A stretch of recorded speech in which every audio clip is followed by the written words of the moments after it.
Blessed to be with you, Kevin Miller in the morning at KIDO Talk Radio. Phone numbers 580-5436, 580-KIDO. 63 right now in Meridian. Here we are, another start to the week. I'm sure many people had a chance to go out, enjoy the recreation, have a good time, enjoy the great state that is Idaho. Here we sit. So many things going on. We've got the ICE raids that are going on, that aren't going on. We have the conservative lawmakers that have written a letter to the president of Boise State saying your diversity programs should be done. They are exclusive, and we want it to stop. By the way, we have that for you on KIDOTalkRadio.com. And then we have President Trump saying, hey, man, you don't like it here? You can go back to where you came from. Boy, it's going to be a great Monday before Glenn Beck takes us through the mid-morning here on KIDO Talk Radio, 107.5 FM, 580 AM. Joining us now is Benjamin Powell to talk about his book, Socialism Sucks, and why we have the millennials loving socialism. He joins us from east of the Great River. Mr. Powell, good morning. Hey, good morning, Kevin. Good to be with you. Good to be with you. So, most of us, we've grown up throughout the years. Socialism's bad. Socialism's horrific. Then you have these young people, age 35, 36, and younger, saying, hey, socialism's good. We want socialism. What gives? Yeah, they were really the motivating factor in doing this book because, I'm an economics professor, and so is my co-author, Bob Lawson, and we write lots of studies, and we thought socialism was dead as of, more than 10 years ago. And this book, Socialism Sucks, Two Economists Drink Their Way Through the Unfree World, is a Anthony Bourdain-style pop book that's kind of fun and combines our firsthand travel stories with our drinking stories, but also the history and economics of the remaining socialist systems around the world and those countries that previously were socialist. And, you asked specifically about the millennials, and we wrapped the book up. The last chapter is called Back in the USSA. And he and I go to the biggest socialist gathering in the United States in Chicago. And in fact, they just had it again about a week ago.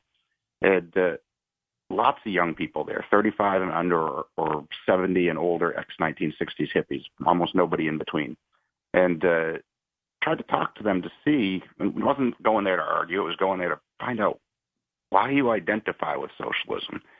And I'll tell you one thing that's encouraging. There's a whole bunch of them who don't know what the hell socialism is. They are left of the Democratic Party, and you're using the socialist label to signify that, but they don't actually mean socialism as in nationalize the means of production so that we abolish private property. However, a significant chunk of them do mean that. But what you hear from them overwhelmingly is they will not own any socialist system that's existed in the real world. Instead, they'll say, we want socialism from below or democratic socialism, without realizing the connection between economic planning and political tyranny that go hand in hand. And yet, Bernie and Elizabeth Warren continue to pump up the socialism. What do you make of that? Yeah, so Bernie uses the label too, but then you push him on what countries does he mean. And he says Denmark, Norway, Sweden, things like that. And first chapter of the book's called Not Socialism, Sweden. We go to Sweden. Sweden has high taxes and a big welfare state. And as a free market economist, I think there's a lot of problems with those things, but that doesn't equal socialism. Sweden has strong private property rights, a good rule of law, freedom to trade internationally, very light regulation of business. It's not perfectly capitalist, but neither is the USA, of course. But Sweden's closer to capitalism by far than socialism. And as a result, it's relatively rich and does pretty well. It's also the case, since they moved away from a purer form of capitalism before, when they put in their big welfare state and their high taxes, the growth rate in Sweden slowed, and they went from being the richest country in the world to being in the bottom half of the OECD countries. Like I said, there's problems with big taxes and welfare states, but it ain't socialism. Benjamin Powell joining us. Socialism Sucks. Kevin Miller in the morning, KIDO Talk Radio. It's funny, though. I don't know if it's just the social media world that we live in, but we have this, again, as you've pointed out, Mr. Powell, this concept of socialism, not how it really has worked and failed, but the utopian version where, we're just going to, give Medicare and Medicaid for all. We're going to have health care for people that are here illegally with no concept of the actual cost and what it will mean to people that actually have to pay for it. Yeah, listen, we live in a world of scarcity, and a lot of people, you certainly see this in the presidential election, they're all in a race to say how much stuff that they can give you for free. But there is no such thing as free. It all comes from scarce resources that have to come from somewhere. And the more things that you're going to give to some people for free means the more you're going to have to take away from somebody else, and you're going to have to limit access to it, because if you don't charge a money price, there's another price to getting towards it, and it's usually overcrowding and waiting in lines. In fact, in socialist systems, that was one of the hallmarks of the systems, was long lines. In fact, that was a fact of life in the Soviet Union. The average woman spent a good part of her week waiting in line to get basic necessities. Nobody waits in line anymore in Russia because it's mostly been privatized, although it's cronyism like crazy there. Although Lenin's tomb, ironically, maybe appropriately, is free to visit, and there's still a huge line to visit that old commune. Right, and for people that aren't familiar with Lenin's tomb, Mr. Powell, here on KIDO Talk Radio, can you give us the skinny on that? I actually was Googling that the other day. It's amazing. Yeah, so Vladimir Lenin, of course, the leader in the Russian Revolution, who, for some reason, a lot of lefty socialists today will eschew Mao or Stalin for their atrocities, but they list Lenin among their good guys. But Lenin did every evil thing Stalin did. He just did it on a smaller scale and for a shorter period of time. He had forced work camps. He did mass executions. He did intentional starvations. It's just he died in the early 1920s before he could continue on doing that for much longer. And he actually pushed the Soviet Union during his time probably as close as it came to pure socialism under a period known as war communism. But after he died, they embalmed his body. They had created a tomb. Actually, it's been replaced now with a second one, but there's a mausoleum for him outside the Kremlin in Red Square, and his body's on display to see, and people walk through to pay their respects. And I couldn't help but checking it out when I was there, but they got mad and yelled at me because you're not supposed to stick your hands in your pockets as a sign of disrespect. So I made sure my hands were in my pockets with exactly one finger out. I can only imagine what that is, Mr. Powell. Like I said, based on your research and this traveling and such to get the real skinny on socialism, what would you say to Bernie? What would you say to Elizabeth Warren or Mr. O'Rourke or all these people that are so desperate, pandering to whatever group will listen to them, desperate for their votes, giving them anything that they want? Listen, I don't really have much to say to Bernie or Elizabeth Warren. They're political hacks who have an agenda. What I'm trying to do with this book is reach out to other young people who honestly have positive thoughts about socialism, but also to our conservative and more market-orientated friends to help them make better arguments and have better conversations with other people in the public. Because ultimately, the politicians will follow where the public wants to go. And I think the battle is ideologically with the younger people who are identifying with socialism in the country today to reach them and to find common ground, too. And I should say that attending that big socialist conference, they had lots of complaints about the United States that, some of them I was pretty sympathetic with. Just I don't think the answer is bigger government or certainly socialism. Instead, I think it's more freedom, freer markets, and voluntary society. So that's really the people that we're trying to reach here. And for some of those young ones who are dedicated, the real thing that they need to be pushed on is this idea of socialism below, where they say, oh, well, the workers will just decide what to produce. But no, you need to coordinate between the firms. If one firm wants to make 30-inch tires and another one wants to make 50-inch wheels, someone's got to reconcile these two things. That's why all these systems have a central plan. But once you have a central plan, you've concentrated power. And once you've concentrated power, you start stamping out the democratic freedoms that most of these people who identify as socialists today in the United States also value. Indeed. I'll get you out on this one. We're showing our age. Remember when Bill Clinton said the era of big government is over? I wish he were right even then. But certainly The last 20 years, we've turned that around, and that's whether we've had Republican or Democratic administrations in office here. Yeah, I mean, again, with the revolution of '94, it seemed like we were on track, and then boom, so much for that. And then George Bush came in, and government blew up even more. And it continues under Obama and now Trump with the deficit raging out of control. Agreed completely. And remember that revolution of '94 was coming right on the heels of the fall of socialism internationally. The 1990s were a great move towards liberalization around the world, not just in the United States. And unfortunately, the movement around the world has stagnated a bit. In the United States, we've retrogressed. Mr. Powell, socialism sucks. Finally, live free or die, my friend. Live free or die, sir. Thank you, Kevin. Thank you. Benjamin Powell joining us. What a nice young man talking about traveling the globe, looking at the socialism like Anthony Bourdain. And that's a brilliant take by a young conservative, Mr. Powell, and his co-author. And the reason why is, you could write a book in theory and break down Lenin and Stalin and Mao and what's going on today with socialism and communism and just the horrific infringement on human rights. Or you can make it entertaining, like Hunter S. Thompson style, that sort of thing, where you're more than likely going to get more than, just your conservative base audience. You want to try and write things and say things creatively. Speaking of creative, is it time for radical left congresswomen Alexandria Ocasio-Cortez, Rashida Tlaib, Ayanna Pressley, and Ilhan Omar to go home?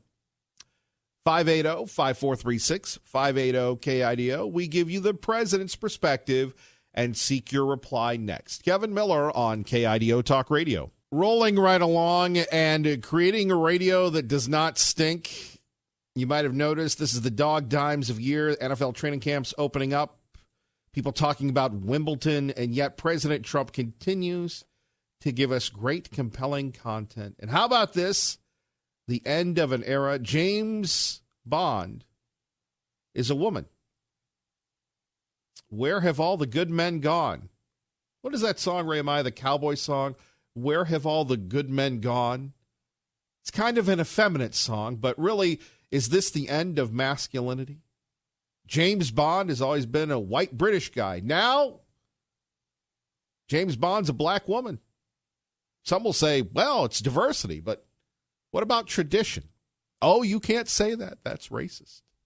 Well, that's why I always feel that my time with you will always be limited, dear friends. The radical left continues to try and get rid of all institutional relations of the past. When you think about James Bond is now a woman.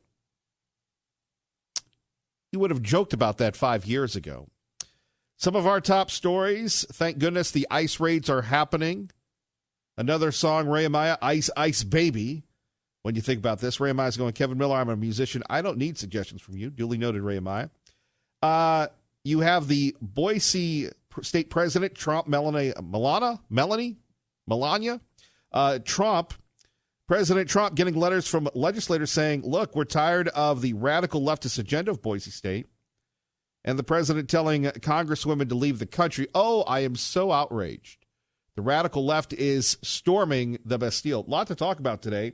And we will take your calls at 580-5436, 580-KIDO. We start with Liberalism Steve on KIDO Talk Radio. Good morning, sir. Good morning, America. Yes. Good morning to you, Mr. Miller. By the way, we are across the country and around the world on the KIDO Talk Radio app and soon to be on Apple iTunes and Google Play. How about that, little buddy? Hey, that's good for you and bad for me. And every other liberal out there. Oh, this guy that you just had on, Powell, he didn't even mention his co-author, the guy that with all the brains, Lawson, the American author that helped him write that book. And he's from a little tiny tech institute there down in Texas, Powell is, with the university. Anyway, and he's a big libertarian. Powell's a big liberal. He belongs to that think tank. He's in good standing, good fellow, and that's based out of Oakland, California. But I think he shows up there and Golden, Colorado, big cannabis state with the Independence Institute.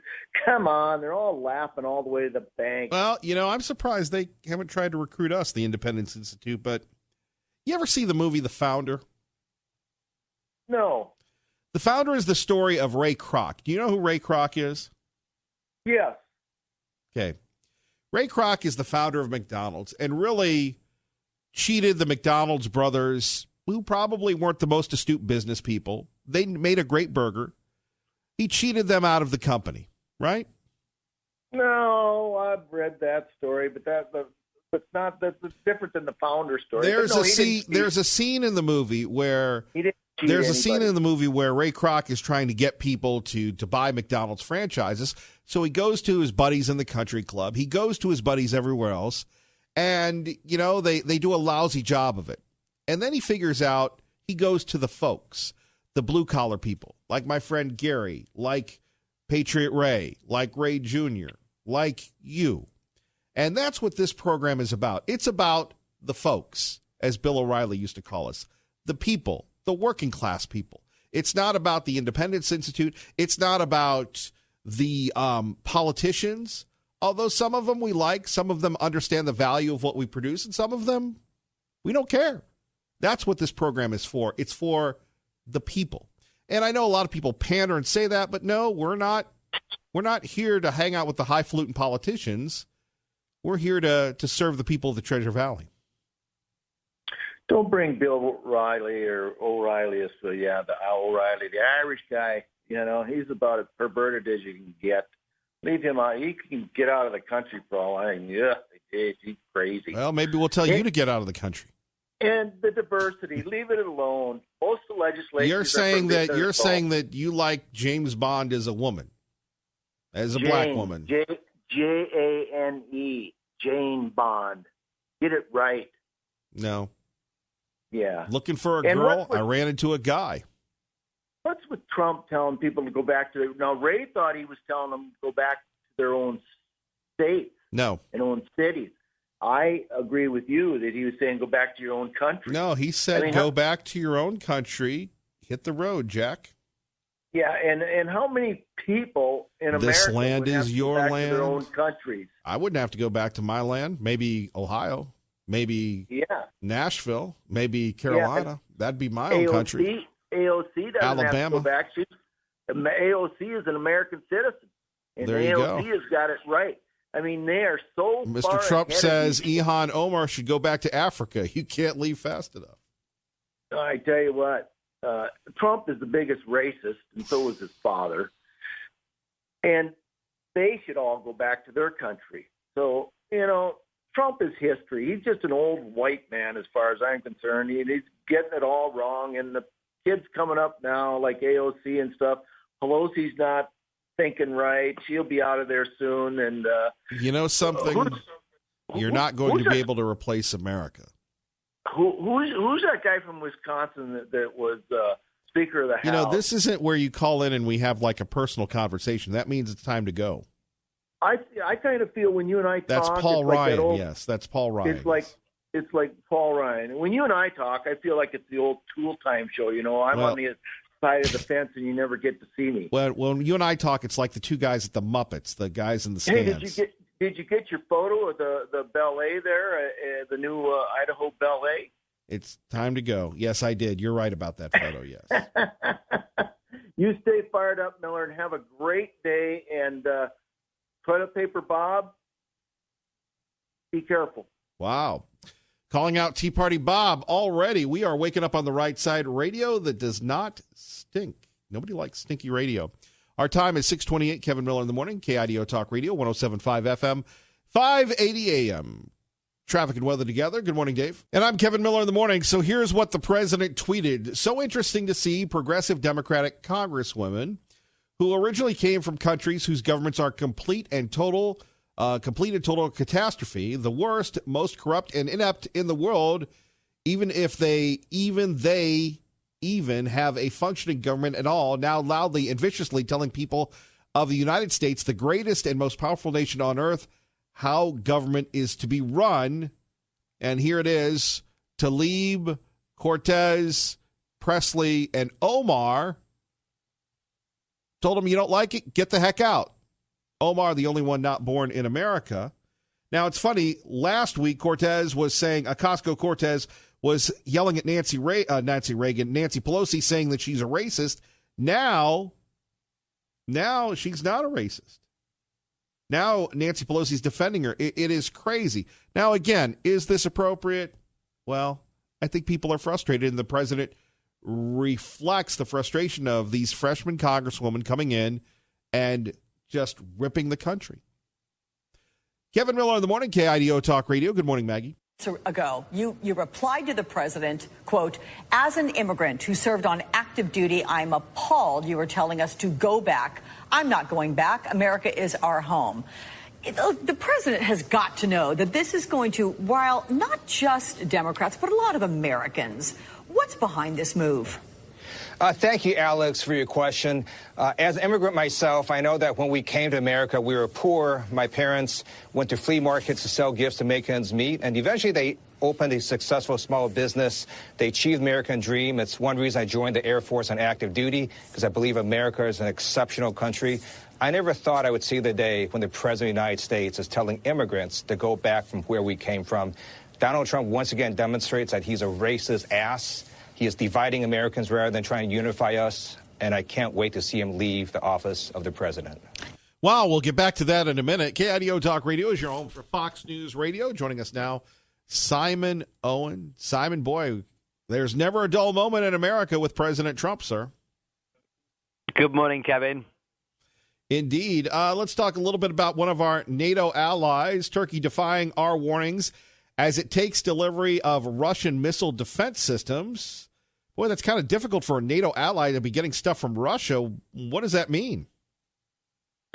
Well, it's certainly very unusual, particularly a piece of hardware on this scale, a missile defense system. But it's a deal that has been a long time in the works, years in the works, and throughout much of that time, the U.S. has been giving Turkey very clear warnings that if this happens, there will be consequences, that there will be sanctions of various kind heading Turkey's way. Well, here we are on Monday. This is day 4 now of Russia flying in parts for this new system. It started on Friday, Russian cargo planes touching down on an airfield near the capital, Ankara. So the threat was there. If you do this deal, you will be punished by the Americans. But Turkey has now gone ahead and done the deal.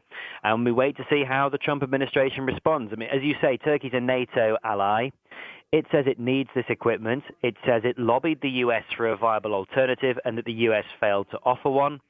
So it turned to Russia instead. But the U.S. says that this Russian system is incompatible with NATO equipment, and there are also security concerns in Washington as well. Well, that's the big issue. If all of a sudden you're commingling with the Russians, the Turks buy stuff, they're a member of NATO. Simon, you recall, we both have some miles on the odometer. That was controversial, making Turkey a member of NATO back in the day. Well, I mean, more recently, Turkey is a key security partner for the U.S. It's got the second largest army in the NATO alliance. It shares borders with Syria, Iraq, and Iran. So, yes, sometimes its NATO membership has led to tensions and wrinkles and disputes, but equally it also is located in a strategically important position, and it's played an important role in the war in Syria as well. So it's not an ally that NATO is looking to lose. I mean, they've kind of had mixed messages from the Trump administration, because on an administration level, the State Department and the Pentagon have been very strident. And they've said, if this happens, there will be consequences. The State Department said last week there will be real and negative consequences as this deal was completed. But actually, President Trump himself has been more sympathetic. He met with the Turkish president last month. And after those talks, President Trump blamed President Obama for not giving Turkey an equivalent deal and somewhere else where it could have bought similar equivalent technology from. So we wait and see what happens. In theory, it's set down in U.S. law. There are provisions there for sanctions to prevent countries from buying Russian military equipment. But President Erdogan is saying he's hopeful that President Trump might avoid handing those sanctions down. We'll have to see what type of government is Erdogan. Well, how do people in Europe view Erdogan as opposed to the previous governments of the Turks? Well, I mean, you have to go back quite a long way in terms of recent history to find a time when it wasn't an Erdogan government. You know, he was prime minister for a long time, and then he took over as president and transformed that role into a real sort of leadership figure rather than a ceremonial role. And so, you know, this is somebody who has been in charge of this very large country for a very long time. And while his grip on power is not ironclad, he's had some notable electoral defeats in recent months.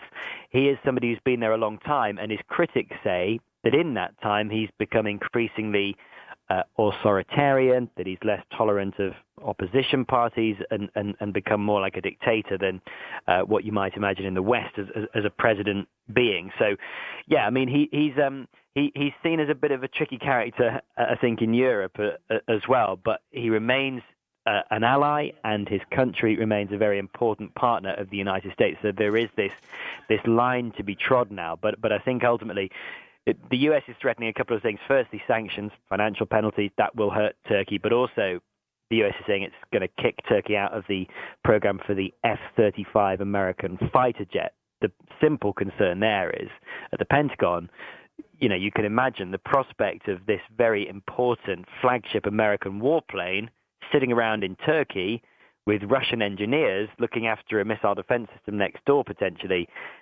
That's an opportunity for those Russian engineers to get a good look at the F-35's vulnerabilities. And while Turkey has said there's no way that'll happen, it's something that it's hard to see how the U.S. would discount that security concern. Simon Owen, Fox News Radio, KIDO Talk Radio. Thank you, sir.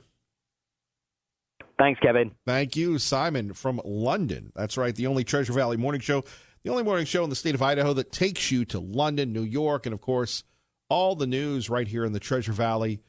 Kevin Miller in the morning on the right side. Speaking of which, let's go to Mountain Home. Pete, good morning. You're on KIDO Talk Radio. Good morning, Kevin. A couple things. One, Liberal Steve, I have a book for him to read by a gentleman named F.A. Hayek, Hayek. It was written in the late 1940s. It's called The Road to Serfdom. And Hayek points out that that's where you go with socialism, that the only way it works is you end up with secret police and you end up everyone except the rulers are serfs, and they're living in misery. And all you have to do is look at Venezuela for a current example of that, or Cuba, or any of those other wonderful socialist paradises. I realize it's a slightly intellectual book for Steve, but he really should look it up. It is available. And the second comment I had is on President Trump's comment about the various congresswomen going back to fix where they came from. I would apply that to their districts here in America. They've all been down on the border telling us how horrible the illegal detention camps are on the border. And you go back to the districts they came from in their big liberal cities, and they have high crime rates, they have poverty rates, they have children living on the streets. Why don't they go back there and fix those before they start criticizing America? That's a good point. Or the mayor of Chicago vowing not to cooperate with ICE. No, this is, and again, this is like the Ray of Maya theme song today, another song, this is the end of the world as we know it. You know, we have James Bond now as a woman. Oh, yeah, that's, I don't even want to go there. That's so idiotic. Well, and they're doing the same thing that they did in Russia and other socialist countries. They're trying to change history and rewrite history so that people no longer know what country they live in anymore, even. Well, that's why we're here, Pete. And, like I said, I don't know how long we'll be here because, again, if they can get James Bond, they can get Kevin Miller. Well, Kevin, if KIDO 580 AM and 107.5 FM gets rid of Kevin Miller, I suspect that they will no longer have anybody listening to that station because we will be pissed. Well, I appreciate that, but this is a broader spectrum out there, brother. Well, let me just pass the word to the management. Don't mess with Kevin Miller. Thank you, Pete. You have a great day. You too, Kev. Bye. Bye-bye. And again, we take a look at this and the conservatism that we fight for, that we challenge, that we advocate for, it's all in jeopardy today. It's all in jeopardy today. Now, like I said, James Bond is now a woman.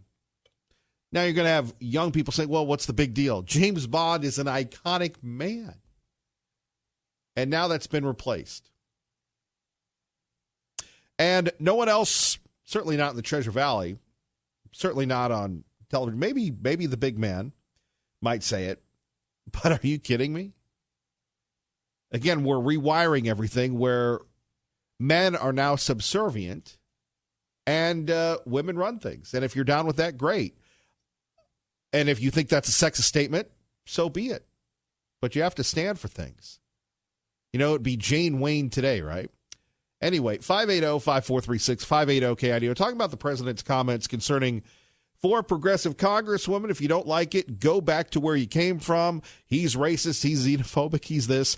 Former Congresswoman Mia Love now works for CNN. And apparently there's going to be a big Republican primary in Utah concerning who's going to go after the lib that replaced her. Now, I don't know how you can be a conservative Congresswoman, Republican in Utah, and lose, but she did. This is what she had to say about President Trump. I've always called him out on tweets. I think that Of course, President Trump said, Mia Love, she showed me no love. That she got the boot. Like I said, it's great political theater because it drives everybody crazy, especially people going, oh, these ICE raids are inhuman. Okay, is busting somebody, arresting somebody for robbery, rape, murder, is that inhuman? No, that's protecting America. That's protecting the law. Then that's what the ICE agents are doing. Maybe we need to have a rally for ICE. Anyway, this whole Twitter thing, social media, I got a tweet.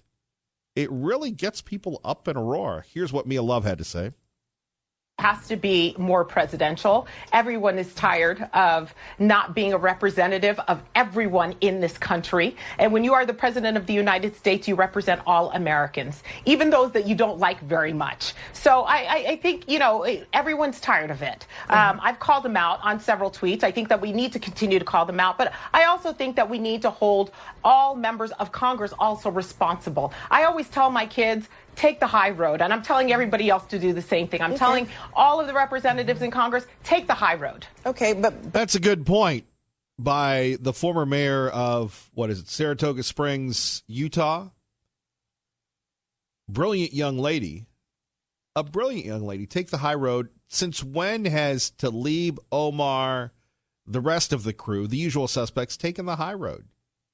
When's Nancy Pelosi taking a high road when she says the president wants to make America white again?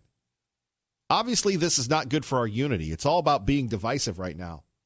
What will bring us together? We'll discuss next. Kevin Miller on your home for Hannity, KIDO Talk Radio. Remember that story on KIDOTalkRadio.com? Idaho legislators say to President Trump, no more liberalism at Boise State University. And in this just in, protesters remove the American flag and raise the Mexican flag at a Colorado ICE facility. Now, if that's not a unifying message, I don't know what is. Back to the phones. Hank in Boise with Kevin Miller, KIDO Talk Radio. Good morning, Hank. Good morning. You've had this problem with Boise State over the years. I mean, you had, for instance, a previous president, Charles Rook, insisting the person graduated from Boise State that they had to take 3 credits, and of course the credit is not exactly expensive. I mean, it's expensive when you consider another $1,400 added to the cost of education out there in terms of student fees for diversity programs. And you're wondering why Ada County is going Democrat and liberal. It's the alliance between Boise State University and Mayor Beater that's changing around. With taxpayers are paying for an ex-president of Boise State, Mr. Dr. Custer, to act as a political advisor to Mayor Beater. I think this is outrageous. I mean, there's a lot of outrageous stuff, and our legislators have not had the guts up until now to confront this. And the types of appointments that have been appointed to the State Board of Education by Governor Kemp Thorne and Butch Otter are disgraceful. Blake Hall, Milford Terrell, hacks and influence peddlers. Why couldn't we get decent conservatives serving on the State Board of Education? I mean, these two governors. Well, where did Butch go wrong? Butch. Why did Butch Otter put in the libs on the State Board of Education? Let's do a Kevin Miller follow-up here. You make the accusation the governor put in a bunch of libs. This is a conservative state. Butch Otter, at one time a conservative. Why are the liberals on the State Board of Education? Why is Boise State the bastion of liberalism in the Treasure Valley not to be rivaled by Mayor Beater and his crew? Well, that's the key to the whole line. I don't understand any of this, to tell you frankly. But the point, we've had some people that have been real awful disgraces. I mean, Blake Hall is a product of Governors Kemp Thorne and Butch. He was one of the most disgraceful members on the State Board of Education. Another influence peddler who basically used his office to enrich himself. Was Milford Terrell on the damn State Board of Education. That was a big butchie baby. Right, but back to the point, we don't know the why. So what do you make of these legislators? You got a new president in, coming from a liberal California college. And she's got all the appearance of a typical liberal. The severe, I'm going to be saying something politically incorrect here, lesbo haircut with the granny type glasses. You can tell by looking at her that she's the right. Let's not get personal here. Yeah, but I mean that's exactly. She's got the look, and the I don't know if you can say you've got the look anymore on radio, but I'm sure I'll find out if we can't. Yeah, but I mean the point I'm making is that why did the heck did the state board put somebody like her in there? Why couldn't we find a conservative somewhere in the state rather than the usual Charles Rooks and the Sure. Custer? So let's go back to not why. Let's go back to these legislators, and we've got a limited time here. What does this mean? Do you think that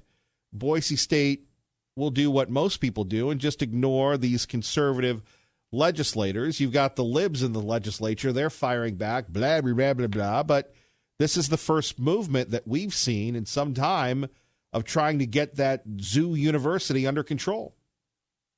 Yeah, because if you don't get it under control, we lose Ada County. That's the reality of it. It's more than just the stake is. We are losing Ada County because they haven't put this university in control. And the first step we need to do is we need to get solid conservatives on the state board, and we need to get there's conservative academics out there. Why do we need to put liberals and leftists in charge of our public universities? That's a good point, Hank. Thank you for the call. More on that in a minute. Kevin Miller in the morning, KIDO Talk Radio, traffic and weather together. Good morning, Dave. Thank you very much, Dave Burnett. A lot going on. The markets are at record levels. We'll talk to Dave Petzo about that. We'll take your calls about the issues that matter to you with me coming up, as always, here in the Treasure Valley. Don't forget, if you want to read or the issues that the conservative lawmakers had with the direction of Boise State with President Trump, you can check out that article at KIDOTalkRadio.com and also our KIDO Talk Radio app. Now, the reason why we have the app is we have people like Congressman Fulcher, we have Liberty Linda, we have Tea Party Bob that don't live within our signal area. And in the old days, that used to be a problem. And you don't have to go through some type of third-party aggregator. You just go to Google Play or the Apple iTunes Store and type in KIDO Radio, and you'll get our app, or KIDO Talk Radio, and you'll get our app also with Amazon's Alexa. We're rolling. Dave's next. Kevin Miller, KIDO Talk Radio.